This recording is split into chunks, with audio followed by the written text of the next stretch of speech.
morning, fabulous fourth graders. This is subtracting mixed numbers, part 2. We're going to do another practice just because it was a little difficult, so I want to make sure you have enough practice on this topic. So in the last video, we talked about how to subtract mixed numbers when we had to turn them into an improper fraction. I'm going to give you one more example. I'd like you to do this one by yourself. Please do this one by yourself. 3 1/4 minus 1 3/4. Go ahead and pause it and solve it by yourself. And if you're back, we notice that we cannot do 1 minus 3. So we have to solve this the other way, where we turn this into a into an improper fraction. As I said in the last video, there are many ways to solve a simple math problem. This is just one way.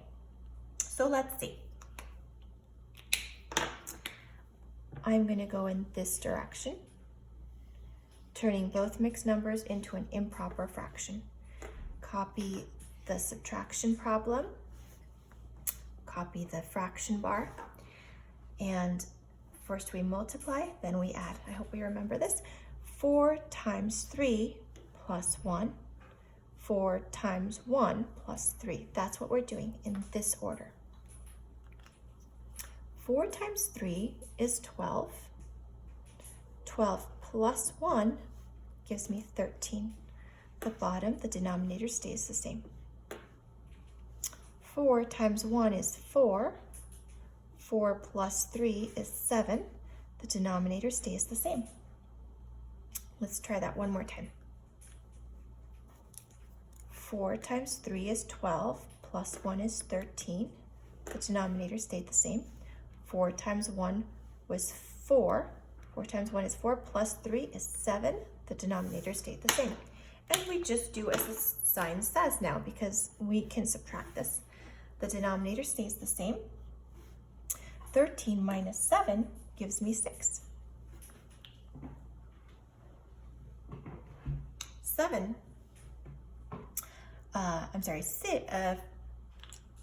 let's back up.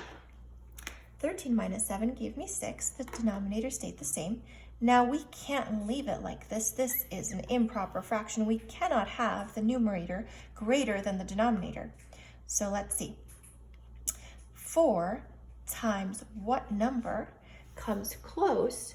I can't even see it. I'm sorry. Let's see. I'm going to rewrite this.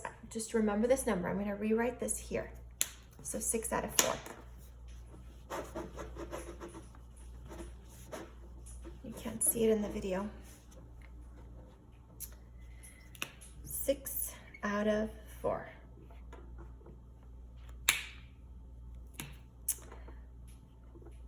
So 4 times what number comes close to 6 but doesn't go over 6? 4 times 2 gives me 8, but that's too big. 4 times 1 gives me 4, but it's kind of small.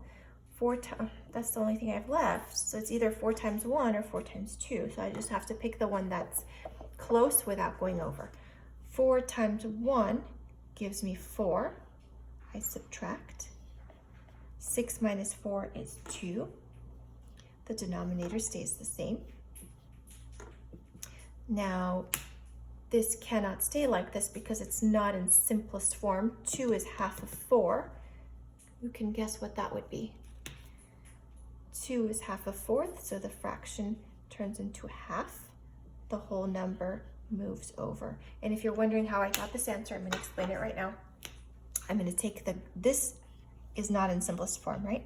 So I took the greatest common factor, the GCF, and I divided it from both sides. 2 divided by 2 gave me 1. 4 divided by 2 gave me 2. This 1 moved over. Now this is my final answer for the original subtraction problem.